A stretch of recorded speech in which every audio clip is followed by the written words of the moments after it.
Hey guys, Rockshield here, picking back up where we left off with the Holy Bible, King James Version, the book of the prophet Ezekiel, chapter 9.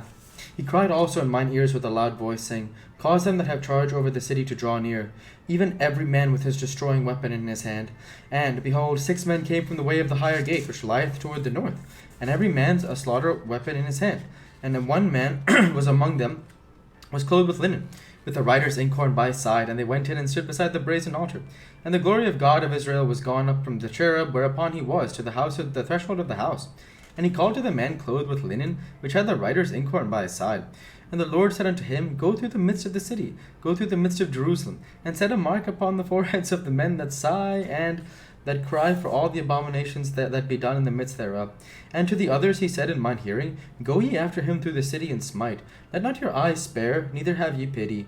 Slay utterly old and young, both maids and little children and women, but come not near any man upon whom is the mark, and begin at my sanctuary. Then they begin at the ancient men which were before the house.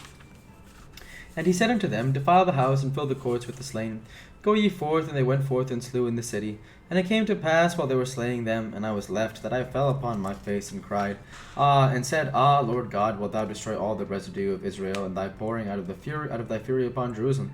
Then said he unto me, The iniquity of the house of Israel is exceeding great, and the land is full of blood, and the city full of perverseness. For they say, The Lord hath forsaken the earth, and the Lord seeth not. And as for me, mine eye shall not spare, neither will I have pity, but I will recompense their way upon their head. And behold, the man clothed with linen, which had the inkhorn by his side, reported the matter, saying, I have done as thou hast commanded me.